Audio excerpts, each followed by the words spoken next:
చాలా సందర్భాల్లో నామినీ అని వింటూ ఉంటాము. అసలు నామినీ అంటే ఏంటి మేడం? సో ప్రాపర్టీ విషయానికి వచ్చేసరికి నామినీ అంటే మళ్ళీ మీనింగ్ ఏముంటుందంటే, సపోజ్ ఒక పర్సన్ ఒక ప్రాపర్టీని ఓన్ చేసినప్పుడు ఆయన ముసలి ఏజ్లో దేనికో ఒక కారణంగా, ఇప్పుడు పిల్లలు కనుక చిన్న పిల్లలు ఉండి వైఫ్ ఒకవేళ ప్రాపర్టీని హ్యాండిల్ చేయలేనప్పుడు ఒక నామినీని పెడతారు. ఆ నామినీని ఎందుకు పెడతారు అంటే, జస్ట్ ఒక పర్సన్ ఆ ప్రాపర్టీని చూసుకోవడం వరకు ఒక నామినీ పెడతారు. ఆ నామినీ మళ్ళీ ఎప్పుడైనా సరే ఎప్పటికైనా ప్రాపర్టీ మళ్ళీ ఎవరైతే వాళ్ళ వారసులు ఉంటారో, అంటే లీగల్ హెయిర్స్ ఎవరైతే ఉంటారో వాళ్ళకి ఆ ప్రాపర్టీ అప్పచెప్పాలి. ఒక టైం బీయింగ్ వరకే, కొన్ని రోజుల వరకే టెంపరీగా మాత్రమే వాళ్ళ ప్రాపర్టీని చూసుకోవడానికి మాత్రం ఉంటుంది. ఎవరు ఈ పర్సన్ డెత్ తర్వాత, ఓనర్ డెత్ తర్వాత, ఆ తర్వాత లీగల్ హెయిర్స్కి అప్పచెప్పేసాలి ప్రాపర్టీ ఎప్పటికైనా. సో వాళ్ళని నామినల్గా ఎవరు పెడతారో ఆ నామినీకి ఆ ప్రాపర్టీ అనేది ఇచ్చేయాలి. ఆఫ్టర్ ఎవరైతే ఓనర్ డెత్ ఉంటుందో ఆ డెత్ తర్వాత మళ్ళీ ఆ నామినీ ఒక స్టేజ్ వచ్చిన తర్వాత మొత్తం పనులన్నీ ఏ పనులకైతే అసైన్ చేసిండ్రో ఆ పనులన్నీ అయిపోయిన తర్వాత మళ్ళీ లీగల్ హెయిర్స్కి ఆ ప్రాపర్టీ అంతా ఇచ్చేయాల్సిందే. ఓకే, ఇప్పుడు నామినీకి లీగల్ హెయిర్స్కి డిఫరెన్స్ ఏంటి మేడం? నామినీకి లీగల్ హెయిర్ డిఫరెన్స్ ఏంటంటే, నేను అంటే అట్లా మంచిగా క్లియర్గా చెప్తా.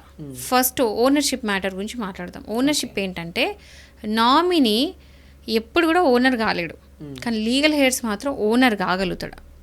యాక్చువల్గా ప్రాపర్టీ ఆ ఓనర్ లీగల్ హెయిర్సే, అతనే ఓనర్. కానీ నామినీ అంటే ఓనర్షిప్ ఎప్పటికీ తీసుకోలేడు, ఓనర్ కాలేడు దానికి. ఇది ఫస్ట్ పాయింట్. సెకండ్, పర్పస్ గురించి మాట్లాడదాం. పర్పస్ అంటే ఎందుకు అసలు నామినీ పెట్టాల్సిన రీజన్ అంది.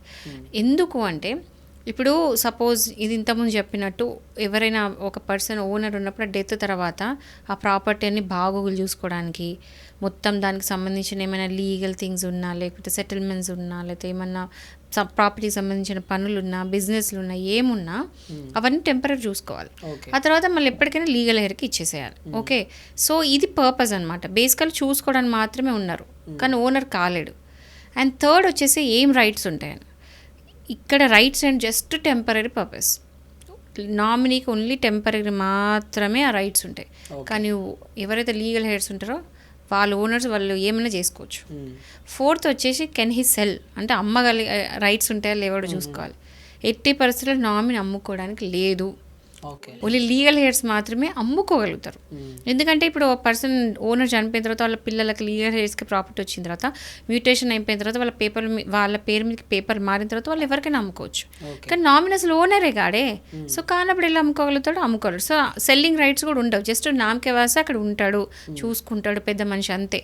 తప్పించి అమ్మడానికి దేనికి కూడా రైట్స్ ఉండవు. లాస్ట్ వచ్చేసి ఒకవేళ ఏమైనా డిస్ప్యూట్స్ వస్తే ఎట్లా, ఏమైనా గొడవలు పేషీలు అలా వస్తే ఎట్లా అంటే, ఎవరైతే ఇప్పుడు ఈ నామినీ అనే పర్సన్ ఉన్నా ఆయన జస్ట్ కాంటాక్ట్ పర్సన్.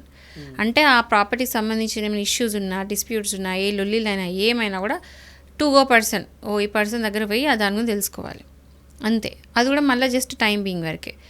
ఎప్పుడైతే ఇప్పుడు కోర్టుల కేసులు వేసిన అంతా అయిపోయిన తర్వాత మళ్ళీ డాక్యుమెంట్స్ ఏవైతే ఉన్నాయో అన్నీ తీసుకెళ్ళి మళ్ళీ లీగల్ హెయిర్ చేతిలో పెట్టి ప్రాపర్టీ తీసుకో, డాక్యుమెంట్స్ తీసుకో, అన్నీ తీసుకో, ఇది నీ ఆస్తి అని చెప్పేసి చెప్పేసి అక్కడ తప్పుకోవడమే. ఓకే, అంతే. ఇంకా ఆయన డ్యూటీ ఇంకా అంత మించి ఏముండదు. ఇంకొకటి ఏంటంటే డాక్యుమెంట్స్. ఇప్పుడు ఎవరైతే నామినీ ఉన్నారో ఆ ఒరిజినల్ డాక్యుమెంట్స్ అంతా కూడా నామినీ దగ్గర ఉంటాయి. ఎట్లా అంటే ఒక టెంపరీ టైం వరకు.